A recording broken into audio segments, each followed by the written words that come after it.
बेहद अफसोस की बात है कि अजमेर शरीफ दरगाह 800 साल पुरानी दरगाह को सर्वे की हिदायत दे दी गई और उससे 4 दिन पहले अभी वो उसकी आग ठंडी भी नहीं हुई। वो मस्जिद संबल की मस्जिद में उत्तर प्रदेश में जो तनाव फैला हुआ है, जहां पे हमारे 5 बेकसूर बेगुनाह गरीब माशरूम जाने चली गई और अब नया विवाद खड़ा कर दिया गया अजमेर शरीफ का 800 साल पुरानी दरगाह का। प्रधानमंत्री जी, आप भी तो इस दरगाह में चादर चढ़ाने गए थे और आपसे पहले कई तमाम मजहबों के प्रधानमंत्री इस दरगाह में माथा टेकने सजदा करने अजमेर शरीफ गए, चादर चढ़ाई। और वो सिर्फ मुस्लिम भाई ही नहीं, तमाम मजहबों के भाई, हिंदू, मुस्लिम, सिख, ईसाइयों को भी मैंने खुद अजमेर शरीफ दरगाह में गए हुए हैं, जाते हैं, भरोसा है उनका। लेकिन आज ये कौन सी साजिश की जा रही है कि पहले संबल का विवाद खड़ा कर दिया मस्जिद का, वो भी ठंडा नहीं हुआ, अब अजमेर शरीफ का विवाद खड़ा कर दिया। आखिर प्रधानमंत्री जी 1947 में एक कानून नाफिज हुआ था, जब देश का बंटवारा हुआ था, जो लोग उस तरफ जाना चाहते थे सरहद के, वो उधर चले गए। जो भारत में, हिंदुस्तान में रहना चाहते थे, वो यहाँ रहे, चाहे वो हिंदू थे, मुस्लिम थे, सिख थे, ईसाई थे, तमाम मजहबों के लोग अपनी मर्जी से भारत हिंदुस्तान में रहे। और उस समय ये कानून आइन में, कॉन्स्टिट्यूशन ऑफ इंडिया में ये दर्ज हुआ कि जितनी भी मंदिर, मस्जिद, गुरुद्वारे, चर्चेज जिस ढांचे में हैं, मंदिर मस्जिदें, वो उसी ढांचे के तहत रहेगी और उससे छेड़खानी नहीं की जाएगी। लेकिन ना जाने 2014 के बाद यह कैसी सरकार आई है, उससे पहले 75 साल पहले कभी ऐसी बातें नहीं हुई कि मस्जिद की खुदाई की जाए, सर्वेस किए जाएं और मजहबों के बीच में नफरतें पैदा की जाएं, नफरतों की दीवारें पैदा की जाएं।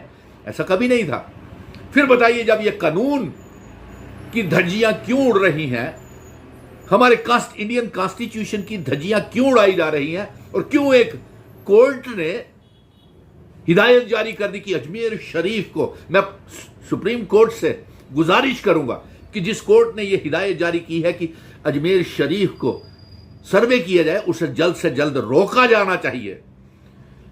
और अफसोस इस बात का है कि प्रधानमंत्री जी, आप क्यों खामोश हैं?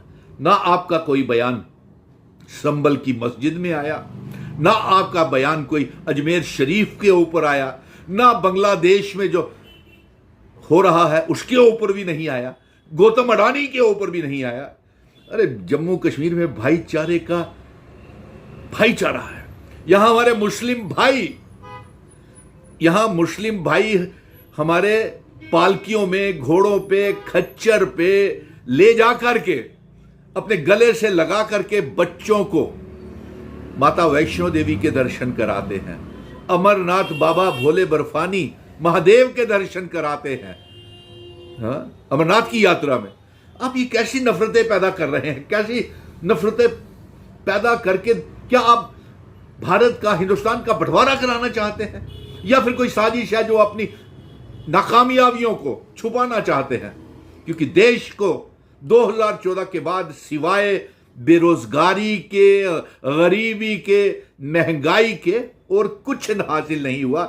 तो लोगों को, देश के लोगों को मजहबी राजनीति में डाल दो, उनका बंटवारा कर दो, इसलिए आप ये कर रहे हैं। और अफसोस की बात यह है, मैं सुप्रीम कोर्ट से फिर से गुजारिश करूंगा कि इसका असर हमारे जम्मू कश्मीर पे भी हो सकता है, पूरे देश को कमज़ोर हो सकता है, और एक ऐसे माहौल ना क्रिएट किया जाए, पैदा ना किया जाए, जिससे ऐसे हालात हों और मजबूरन अगर इसको रोका नहीं गया, इस सर्वे को रोका नहीं गया अजमेर शरीफ के, तो भाईचारे को कायम रखने के लिए मैं भूख हड़ताल के ऊपर भी बैठूंगा।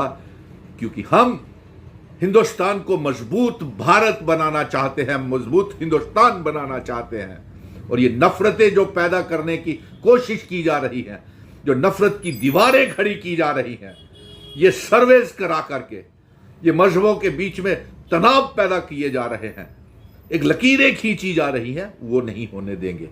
जय हिंद, जय भारत।